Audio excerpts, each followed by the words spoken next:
Hey, it's the real you calling. Welcome home.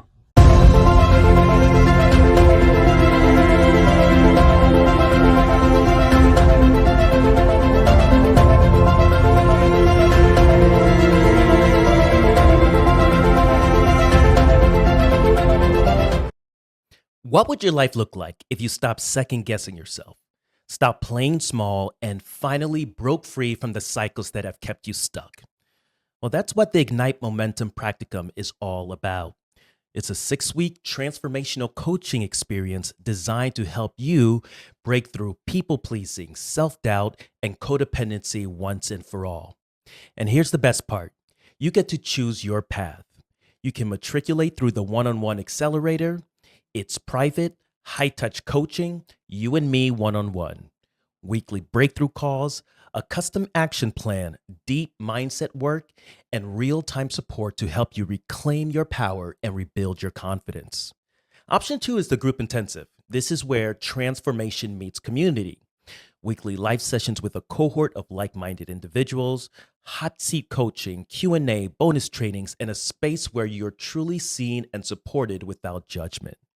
So, whether you want personalized guidance or collective energy, the Ignite Momentum Practicum gives you the tools, structure, and support to stop circling the same patterns and start building unstoppable momentum. Ready to take the next step? Schedule your momentum call now at ignitingmomentum.co. That's ignitingmomentum.co. You'll find all the details there. You're not here to shrink, you're here to rise.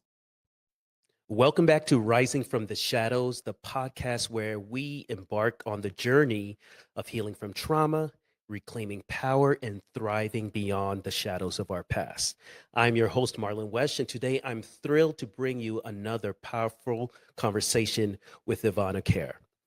Ivana is a single mom of two who, after escaping domestic violence, started over again with nothing but one suitcase in a woman's shelter.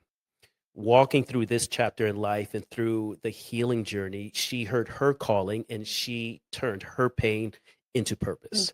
Today, Ivana is helping other women to heal after breakup or separation. She is using a deeply feminine, trauma informed approach, energy healing, guided meditations, and root cause therapy to help women to break free from limited patterns and reconnect with their confidence, intuition, and strength. Ivana, welcome to the show. Hi, thank you for having me. It was a lovely intro, and I feel really warm by the welcome intro. So thank you for summing up those good words. I'm so happy about that. Today, you're a life coach, a transformation coach, and like I said before, you're helping countless women navigate emotional aftermath when leaving an abusive relationship. Mm-hmm. But from what I understand, that wasn't always the case with you. You said that for the longest time, you thought love meant sacrifice. You said that you gave, forgave, and stayed until staying meant losing yourself entirely. Can you share the journey from that version of Ivana to today's version? Yeah, the hardest thing is to be aware of it, because if you go on just saying that this is the way it meant to be, this is the way I meant to feel, this is my relationship are, that's where the change can happen. That's where there's no space for, a breakthrough. But when you're starting to be aware of things that are repeating, things that you are not happy with, or pretty much a pattern. So it's a lot about the pattern recognition. That's where it started to appear to me that I want to change things, but I'm unable. So in the past, I actually had two significant relationships. So I was married in 2017, and I have a daughter from that relationship. And the COVID year, we, separated. Didn't last past the second lockdown, and I found a new relationship, had a daughter, but even in the new relationship, similar things started to happen. So it felt like I carry something with me, and that's where the awareness starting to rise as to maybe I have to do some, digging deeper into myself. What might be mine, what might be the thing I have to take an ownership of. And a lot of the time, actually, feeling like there is something wrong with me. So that is the first thought, the inquiry of it's me who is making something wrong. And of course, we only can clean the our side of the, let's say, discomfort, because my mistake was actually trying to fix others, and that's what I recognized. But that inquiry to own my story and rewrite it from the ground. So what I noticed is I felt guilty for other people's feelings. Like I have to fix. So if you've been listening to this episode up until now, we're having a little technical difficulties on connecting with the video and the audio. So Ivana is, as you can see right there, is just using audio. And so we're going to continue this episode like this. Yeah, so I noticed that discomfort and that my emotions are kind of muddled up with someone else's emotions. So I was not aware of which ones are mine and which level of this discomfort is because I'm taking on someone else's feelings, and which are mine. So I reached out to a therapist who I actually heard from a podcast and who inspired me to have a conversation with her, because something about what she was sharing brought the thoughts forward that this is something I should resolve, that entanglement with someone else's emotions, and knowing which are the things I should resolve with myself and which are the things I should not be trying to control. How other people feel, what they think of me.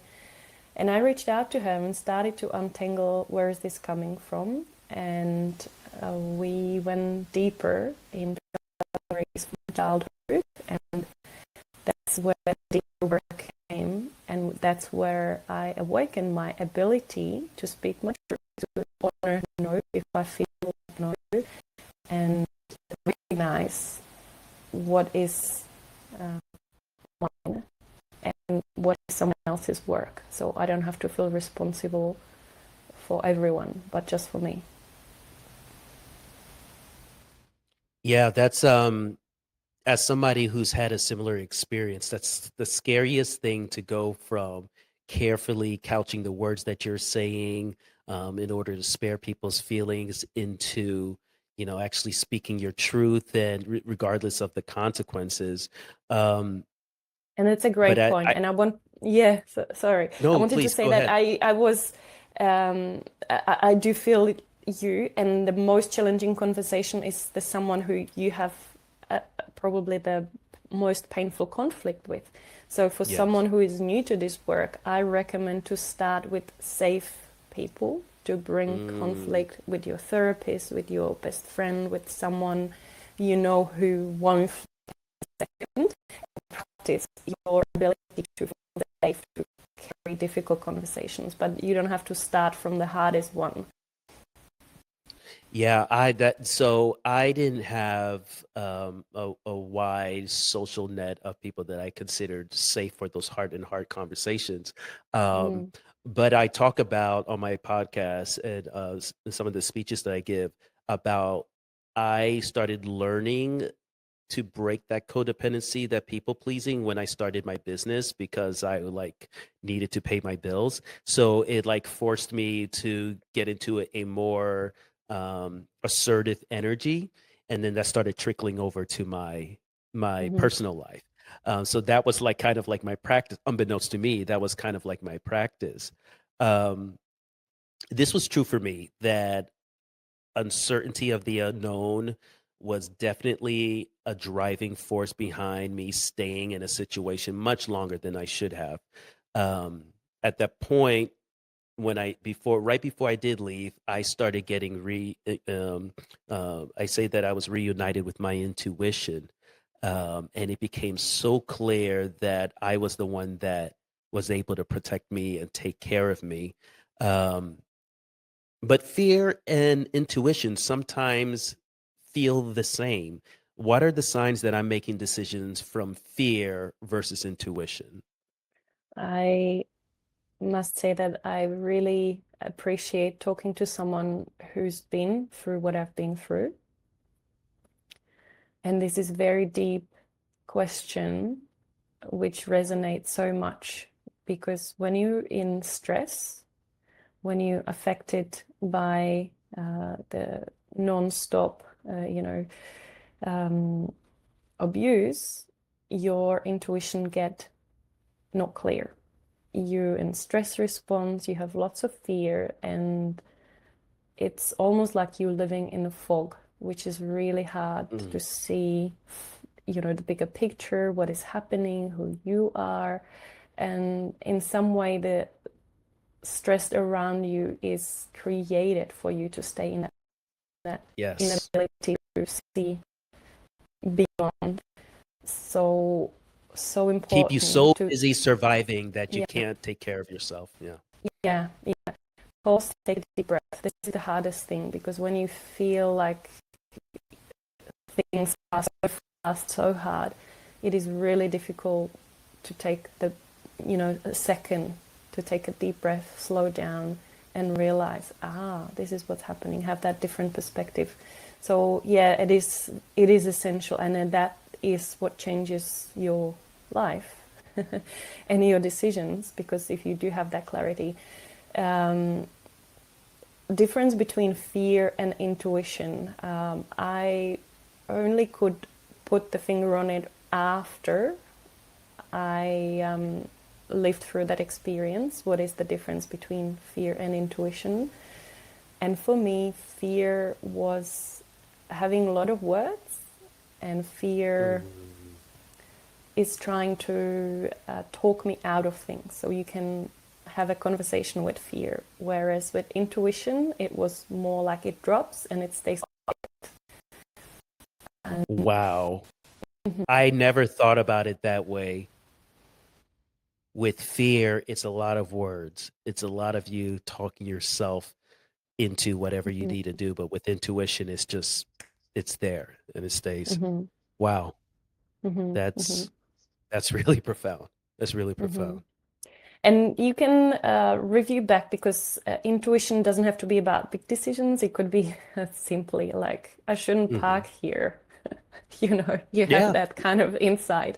So in your memory, try to reward yourself if it was intuition, and try to go back and investigate what was the quality of the sound, the information I received, how did I receive it. So go back and track and try to remember, how did it came to you? Was it visual? Was it sound? Was it a feeling? And then you can describe the difference between fear and intuition going back, even if it's a small things like the parking, or I knew I will, I don't know, meet this person today. So we have intuition insights all the time. So just a matter of knowing what's the quality of your intuition. I guess we could call it like intuition little I, intuition big I. I remember when I made the decision to leave my abusive relationship, the decision was made. I was in my office, I'm crying. I have 2 young children. I'm like thinking about how this will upend their lives. And the way big I comes to me is insane. Like I start feeling it in my body first. Kind of like a blanket, like little Pringles around my back and my arm, and then like a blanket that holds me, and then I just have to move.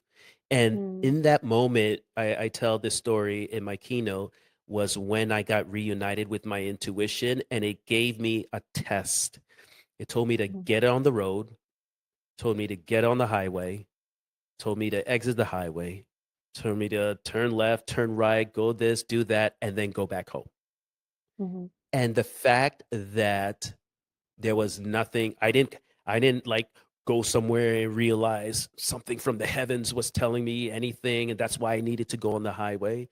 What I realized then was that my intuition had nothing to do whether it's the correct choice, it's okay with people, it's acceptable to society or what have you, but it meant trusting myself regardless of how the external looked. And that was such a significant thing for me. I the other part is the how to do that in real practice. I often refer to myself as a recovering people pleaser and codependent. And my big trait with codependency was over explaining. It was Mhm. so important for me to be okay that somebody understood exactly what I was trying to communicate with them and more or Mhm. less agreed with my reasoning. Because if they didn't agree, then there's something wrong with me. Right. Mm. And when I got to that point of letting people believe what they wished and moving on, stating my boundaries and refusing to expound on them. I don't repeat myself. you know, Mm. I believe most people are fairly intelligent, and I think I communicate quite clearly. If you have a misunderstanding, my boundaries don't require me to educate you on Mhm. being a decent person. Um, but that was a powerful shift for me. You shared a quick quote by Deja Ray on your Instagram, and I just absolutely Mm. love it. It says, "Your energy is your most expensive currency, and not everyone can afford it." What's your thinking behind that, and how can we put that in real practice? Yeah, that's come down to your agency over who you interact with. And if that interaction is, not productive, not um, mutual, not giving, it's more like it's exhausting you. It goes to your cost and, expense. You can end it from your side um, assertively and decide like this is costing me too much peace, and take my peace is something I am protecting. It doesn't mean not being patient with people. It doesn't mean not being Right. Can you talk reciprocal. about that a little bit? Because Yeah. people seem to misunderstand, um, protecting your energy versus like Hmm. somebody does one little thing and then, gone, gone, gone, gone. Um, Yeah. and that's not the case. You can still be patient. You can still be loving and empathetic, and all that, and still protect your peace. Can you Hmm. talk quickly about that, like how those two things can live together? Hmm. Yeah, so we talking from a perspective of a people pleaser. So people pleasers are um, trying to be perceived as nice, and that's in some way kind of control what other people thinks of them. And that's what hooks us into, try to make a good impression, try to have Yeah. someone to like me. And that is very expensive. Just as you say, sometimes it means over explaining, sometimes it means giving another chance, another chance, another chance. But it could be also exploited, because if someone Mhm. sees your pattern as like she is overgiving because she has this codependency or this um, pattern of giving, giving, giving from the hurt part of her who wants to feel good or wants to be perceived as nice, then they can explode your vulnerable parts and they can play that wound to get your nice energy, your favors, your heart, your kindness, Your and resources. your resources.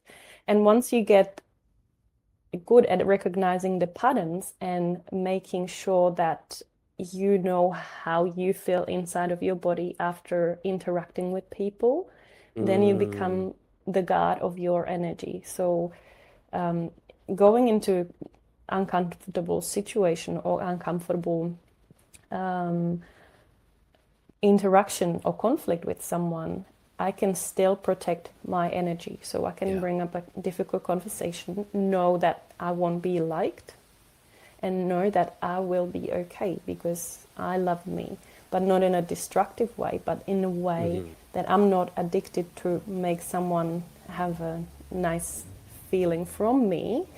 But If you're listening to this and you've got a story to tell, whether it's your personal story of healing and reclaiming your voice or rising from rock bottom, or you're a professional with powerful insight into trauma, identity, resilience, or transformation, then I want to hear from you. Rising from the Shadows is more than just a podcast. It's a space where truth is honored, power is reclaimed, and stories heal. If you have something to share that could empower others to stop shrinking and start rising, I'd love for you to apply to be a guest on the show. Just head to tellmystory.risingfromtheshadows.com to submit your application. Let's rise together, one voice, one breakthrough, one story at a time. If you're listening to this and you've got a story to tell, whether it's your personal story of healing and reclaiming your voice or rising from rock bottom, or you're a professional with powerful insight into trauma, identity, resilience, or transformation, then I want to hear from you. Rising from the Shadows is more than just a podcast. It's a space where truth is honored, power is reclaimed, and stories heal. If you have something to share that could empower others to stop shrinking and start rising, I'd love for you to apply to be a guest on the show. Just head to tellmystory.risingfromtheshadows.com. And it's just that, an nice addiction. Feeling of me. Exactly. I have to have a nice feeling, a nice relationship with me, knowing that I am brave. This was difficult, but I stand, and honored my boundaries. I stay true to myself is more valuable than please someone or do a compromise in my cost. But it's tricky because I can imagine that someone is quick to cut relationships or go no contact even without reason, without trying. So it could be misused and that's exactly what happened to me because I was reading the wrong advice, because I was reading this cycle of avoidant attachment style, and I thought by me ending the relationship I will be the avoidant attacher going from relationship to relationship, and I should be more patient, more giving, and I was reading the wrong advice for me. So that's very difficult to give general advice because people are different and on a different spectrum of the people pleasers, on a different spectrum of avoiding conflict or avoiding vulnerability. So there's no general advice. But what worked for me and why I put the quote on the Instagram was because I realized that I have to guard the energy I have more than what other people think of me. You said something just a second ago about like how do you feel about yourself, being somewhat recently back on the dating market.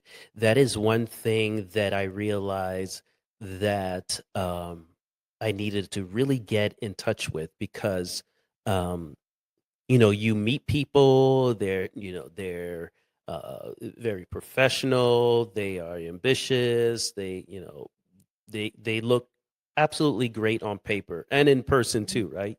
Um, but then sometimes you're sitting there and you feel yourself, for whatever reason, needing to sell yourself, sell the concept of who you are or what have you. And then with other people, you're completely in your body, right? There's no anxiety about it. It's just being present. And that's something that I had to learn to really take note of and do an inventory after a date, right? Like, not how did I feel about the person?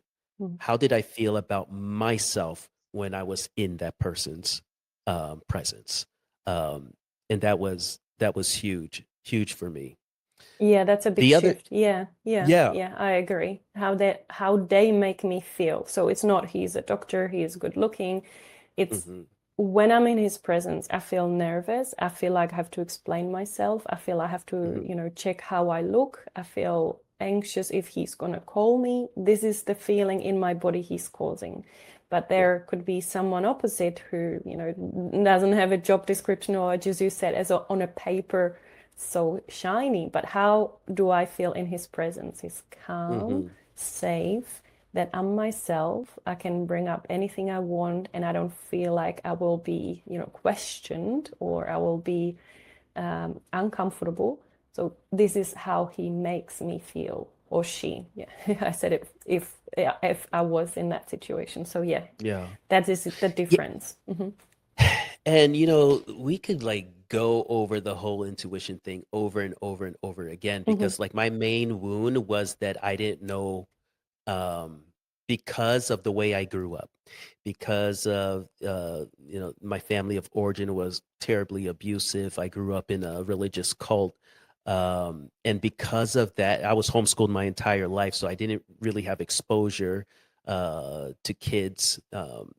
My age is just very little exposure at church here and there, and so when I went out into the world, I had this idea that everyone around me was normal and I was the damaged one trying to like make up for the past, Hmm. 14 Hmm. years of my life. And so because of that, I relied on people's opinions, impressions, advice. It comes to a point right now that I rarely ask for advice. Like because there's some things I just know I know. Like if it's something technical or something I need to, Hmm. understand, that's one thing. But so far as like, do I move or do I stay? Do I this like all of that? Like I don't even talk to my friends about like Hmm. what do you think should. And um and the whole thing with the the the relationship stuff is that when you're not in touch with your intuition like I was, even though your body feels off, you feel like there's something wrong. Because there's something wrong with you, that's the reason why you feel off. Not because there's something off with this connection or this energy. It must be Hmm. you. I mean, this person's successful, right? They Hmm. seem kind, they're funny, what have you, they're beautiful. I'm just overthinking. I'm just overthinking. And um your intuition is what gives you confidence to make your decisions. And God, I'm so grateful for that now. Um, because even if I slip into like an old pattern, let's say I didn't eat enough today and I didn't get enough sleep, and so I'm not feeling particularly great about myself, I can still challenge the thought. Like, oh, Hmm. here you are. You're trying to convince someone of your worth. You're projecting this, yada yada, and that's still my intuition working, even though it's a little delayed. Um, I don't think it can be overstated how much it's important to get in contact with your intuition. It totally changes your life. It changed mine. There was another quote that I found on your Instagram by Carl Jung where it said, "The privilege of a lifetime is to become who you truly are." What does that quote mean to you in your soul? Yeah, and before I get to, we have a privilege to become who we truly are. It comes from wisdom, what you just shared, and the fact that you went through a deep healing and and you know that inside you were a good person, and inside you have a wisdom, and inside you have something which is guiding you and which is having the greatest good in mind to walk you towards that. I feel that that's where the strong connection to you is coming from the lived experience. So Yeah. give you a lot of credit for doing that deeper inner work, and that knowing comes from meeting your shadows. Yeah. Yeah, and becoming who we truly are, it is a privilege because it's a choice. And um, we can feel like we can fail if we're trying to be someone else because we can never be as good as them. But you can't suck at being yourself. And it's a choice. It's a hard choice, but that's why the quote resonated with me, because we have, yeah, the privilege to try to be us. Yeah, I totally agree. I was while you were talking just now, I was just thinking like, man, I can't remember the last time I felt stressed about meeting someone's expectations. It's been a couple years now, and I'm like, wow, that's what it does. Like listening to myself does, right? Um, there are times that I do things that I don't want to do. My sons make me get them water and chips and snacks and applesauce while they're just in my bed watching TV. Um, but I like doing those little things for them. I mean, I don't want to get up, but like showing that they were doted on by their dad is so important to me. And sometimes I do it, and other times I'm like, you know where the cups are, go get them. But like, I don't do it out of a feeling of I'm going to be a bad dad if I don't do this or anything like. It's just like all my actions truly come from love and my intention to love or receive love, and it's such a beautiful thing. Um, the healing journey was worth it. But as I'm sure you realize, it's same thing happened to me. A lot of us who were doing the work of healing, we quickly realized that healing doesn't follow a linear path. You don't reach a place and you stay there forever. You have bad days, you have Mm. good days.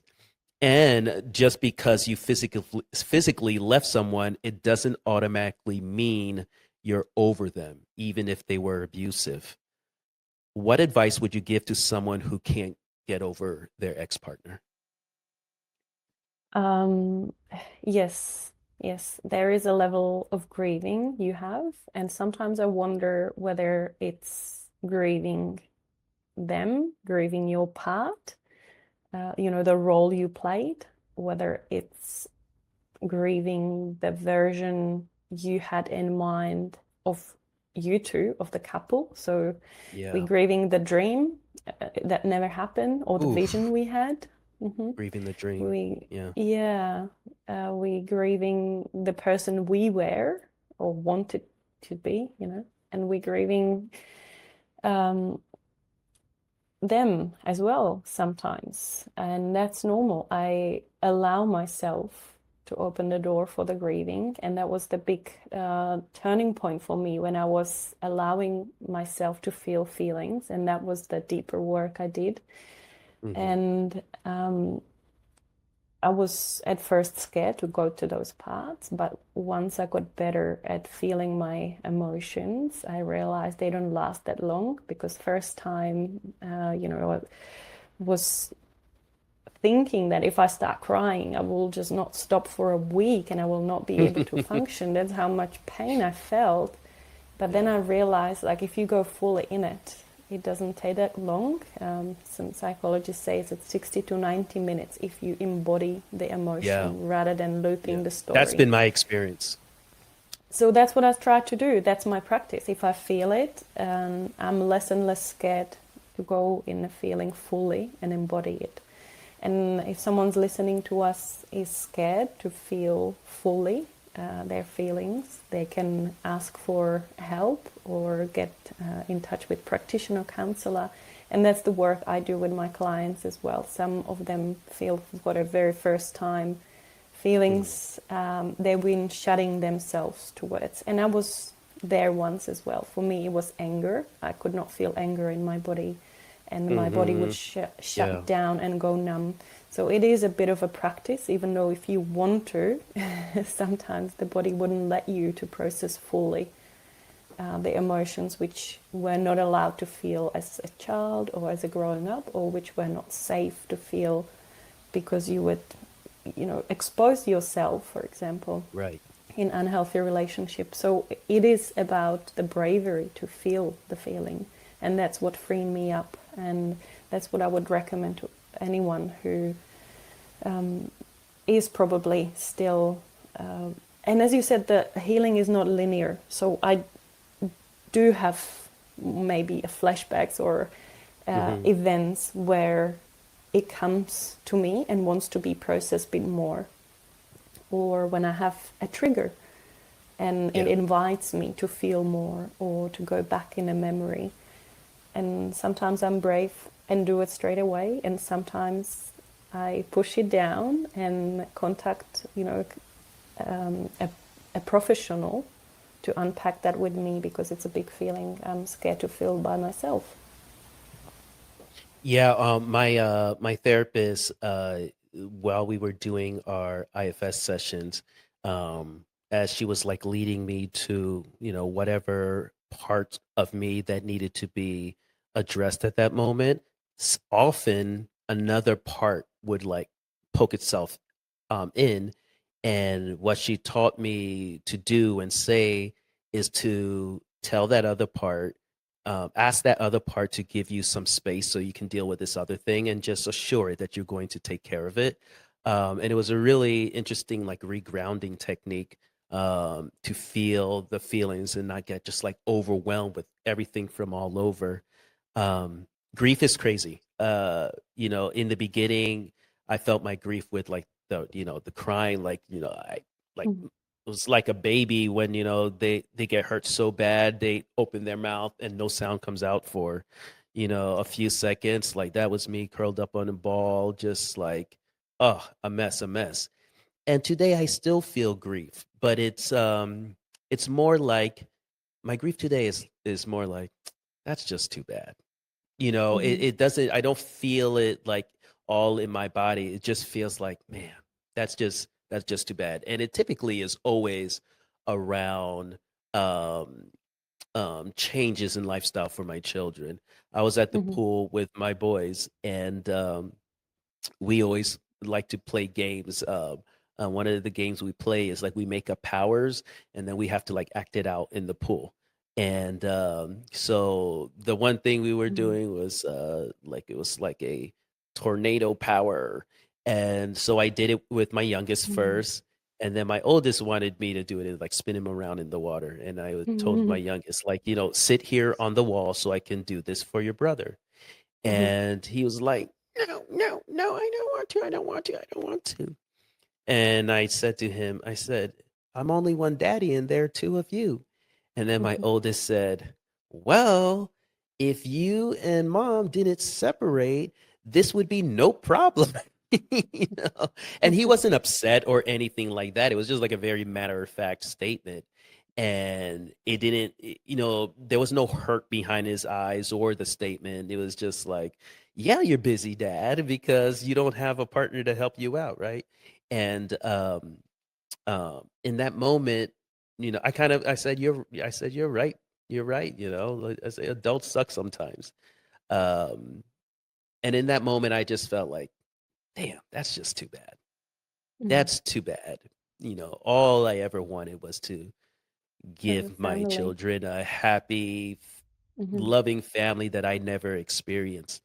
And it's too bad to keep myself safe that I needed to mess that up for them. And so that's a grief that will probably always linger with Mhm. me. Mhm. Um, it's not guilt. It used to feel Mhm. like guilt. It's not guilt anymore for me. I know I did the right thing. Um, but it's just too damn bad. Yeah, Um, I hear you. And thank you for sharing so vulnerably. That was a beautiful, beautiful thing to add how I process the grief. For me, I skipped the anger, because grief can also feel as anger. And I skipped that part and I went straight to forgiveness, because I thought that's nicer emotion. And if I forgive him, I won't feel angry. So I was bypassing the anger to land in that beautiful, loving forgiveness. But I had to actually go back and feel the anger in my body and allow myself to feel angry for someone hurting me, because until I was able to fully express the anger that my boundaries were violated, I should not land in the forgiveness. And that's a misconception which is very often part of why we're unable to process the grief. If this podcast speaks to you, if you're on the path of healing, reclaiming your voice, or just trying to piece together who you really are after surviving the unthinkable, I want to invite you into a space where you don't have to do it alone. Join our Facebook group created for survivors, cycle breakers, and people rebuilding themselves from the inside out. In there, we go deeper. Weekly prompts, live streams, raw conversations, and a whole lot of people who just get it. No pretending, no pressure, just truth, growth, and community. Search Rising from the Shadows, The Path to Reclaiming You on Facebook, or hit the link in the show notes to join the community. Because we suppress all the parts and expressions of it. And, for me, it was bypassing. It's as if we continue to abuse ourselves on their behalf long after they're gone. Yeah, exactly. Yeah. What's your opinion on forgiveness? Because I don't believe that you need to forgive your abuser. For me, I think not forgiving people who harmed you is one of the most loving and self-validating thing you can do for yourself. That doesn't mean you're like, staying up all night writing, slam poetry in your book and say, I hate that, I hate them. It's just like, no, well, I don't actually think about you much at all. But no, you're not forgiven. That was totally not okay. And there was not one moment where you decided like, hey, let me stop doing this. You continued this over and over, despite conversation, despite pleas, despite begging, and you decided that it wasn't important enough for you to change. So no, you're not forgiven. That's my opinion. I know a lot of people, especially in faith-based communities, feel like forgiveness is an important part of the healing process. What are your thoughts? Yeah, it's so personal, so individual, and as I said, like I try to bypass as well, and forgiveness doesn't mean giving them excuse. So for me, part of it was because like it is a thing on a checklist, and if I forgive him, I won't suffer, because sometimes it feels like the forgiveness is for us, not for them. So I felt like if I forgive, I will help myself to feel better. But it's not a thing on a checklist. It's a process which will happen or which will not happen. And I also want to make sure that we don't over intellectualize or giving them excuses of like, because I see your pain, I know why you did it, because you unhealed and therefore you have a free pass. No, abuse doesn't have a free pass. Like abuse is still abuse, and it hurts. It hurts you, it hurts your children. Like it's not okay, and in a way it is unforgivable. But there is a larger piece which I also believe, and then you make peace with you and you don't hold the bitterness. So trying to get rid of that bitterness through loving yourself is very beneficial to let go, to feel lighter, but it's not bypassing it by making it okay or trying to over intellectualize like, oh, he only did that because like he's a hurt thing and I understand his story and he had difficult upbringing. So that I don't think it's a forgiveness, or not in a correct way. It will not give you the like a lasting lightness. So that I think that that's a very specific interpretation of the forgiveness.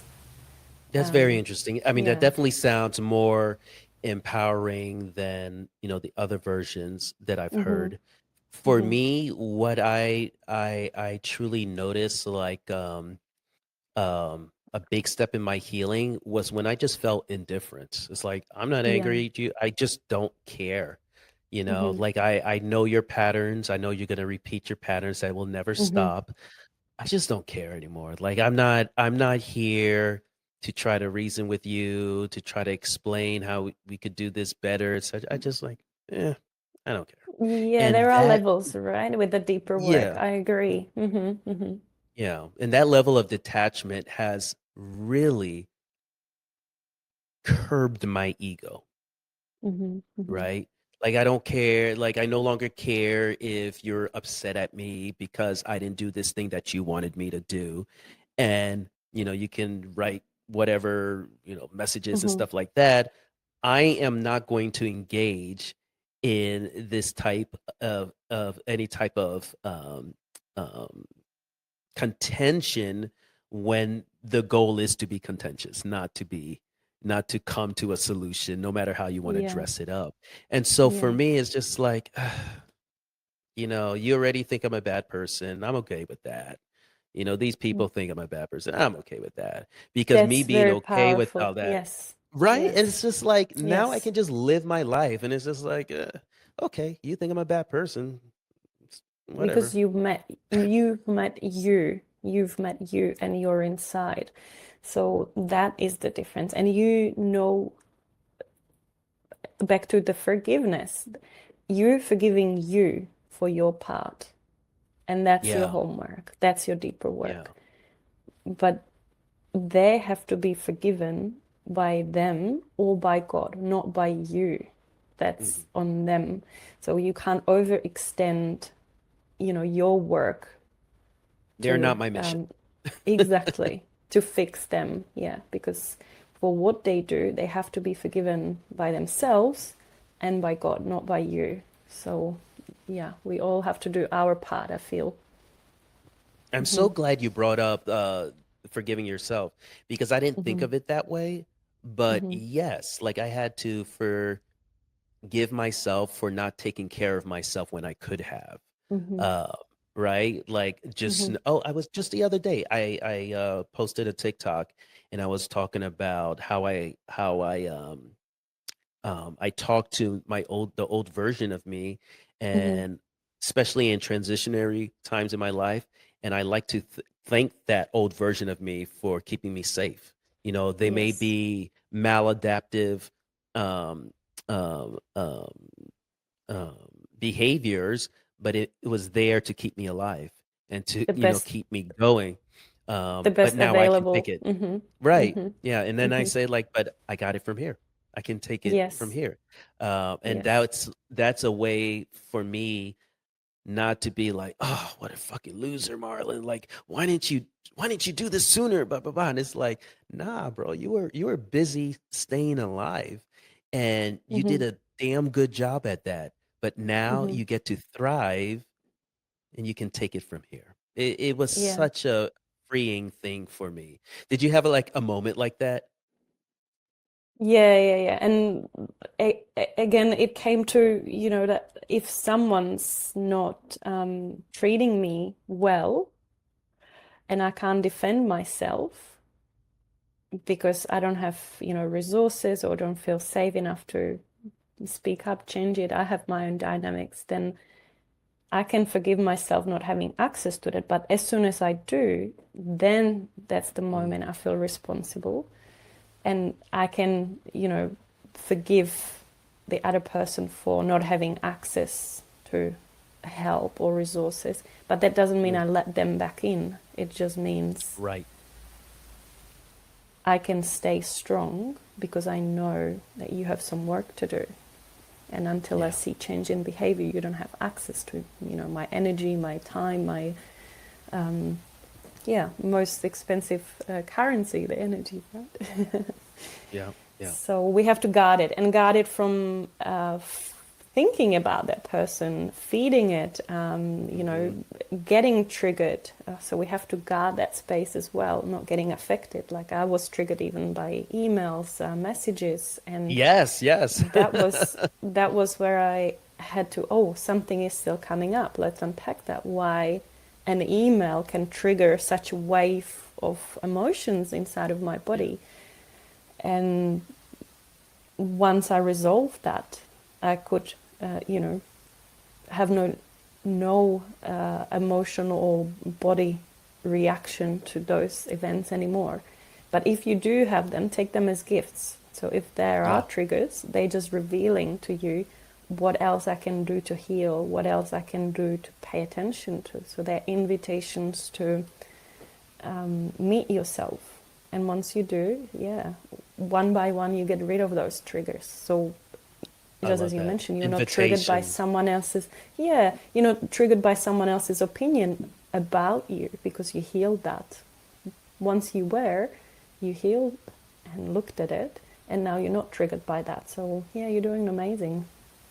Yeah, I love that invitation to meet yourself. Mm-hmm. We have a lot of synergy in the way we talk about in the language we're both using regarding intuition, self-trust, and Mm-hmm. confidence. I went on your website. It's like all this. Yes, I'm like, go, go, go. Like this is the way I think about it too. And we've obviously been talking about it today with sharing our experiences. How do you see the path being? Um, how should I say this? How, in your mind, how does the path look like Mm-hmm. coming from being lost to being reunited with your intuition? Mm-hmm. So creating the pause. So you can't be in too much rush, too much stress, too much outer impulse. So that quietness, that space. And it's also not being scared of acting up on it, or knowing that what it's telling me, it's true. Because, for example, if we go to that moment that, like, I'm in an unsafe relationship, that opens a package of big decisions you have to make. Do I have to move? How quickly? Do I have enough money? What about the kids?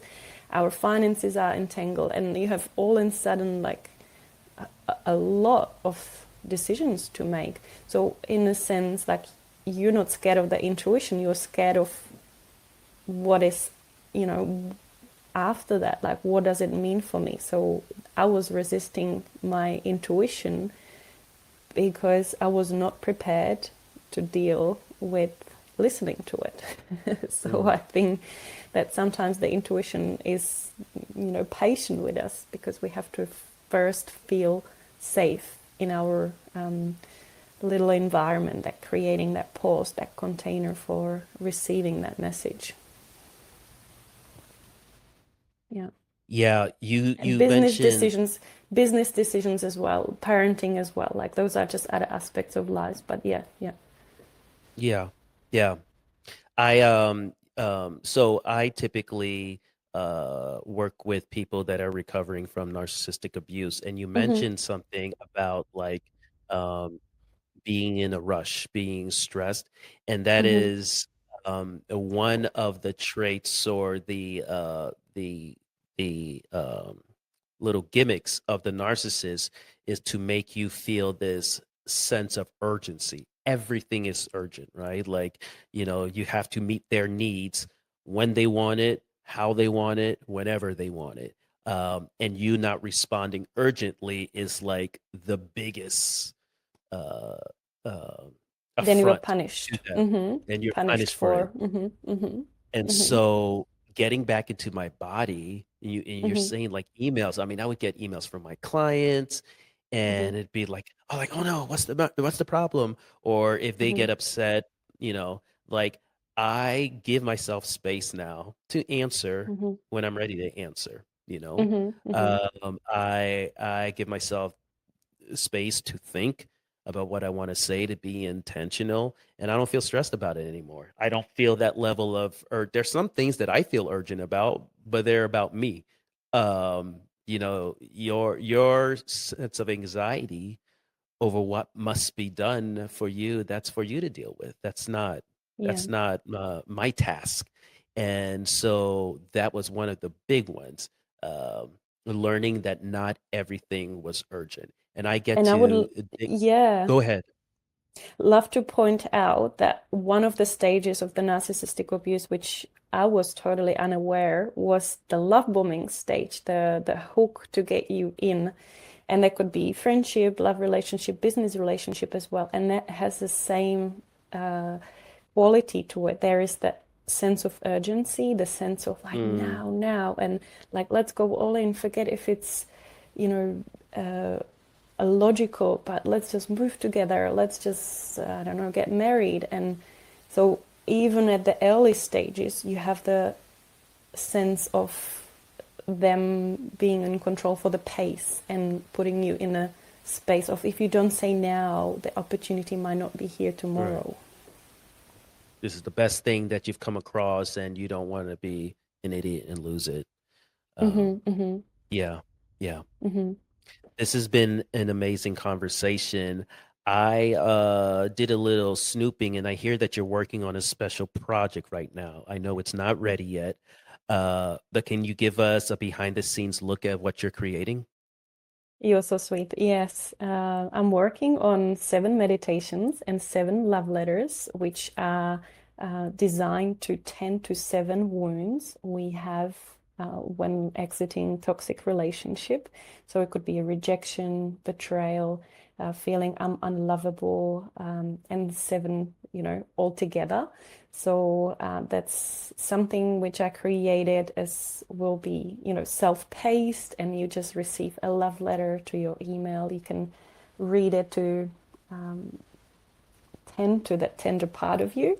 And in the Mm, evening, after you receive the love letter, you can listen to a meditation. So that's something which has been also my passion to walk you and guide you to the deeper side of you, like deeper levels, and read what are the truth, because sometimes we feel hurt because we believe the lies, so right. then with the soothing voice and music, I just remind to your tender heart that you are lovable, that you are whole, and guide you through that experience so you can heal the lies you believed. Yeah, I love that so very. much. I can't wait Mm-hmm, to see it when it comes out. Yeah, just showing yourself that care and love. It's so important. mm-hmm, Ivana, this mm-hmm. has been an amazing conversation. I'm walking away with so much. I know our listeners are walking away with so much insight and inspiration. Where can our listeners connect with you, learn more about your work, or support your mission? Yep. So you quoted a lot from my Instagram page, and I'm so grateful that you did your homework and you found the quotes and my upcoming projects. I'm honored to work with you and how this whole interview came together, because we resonate in so many levels, and um, it's healing for me as well, because my audience is actually women, but I know and I want to acknowledge that there is also men who's been hurt in a relationship and who needs help.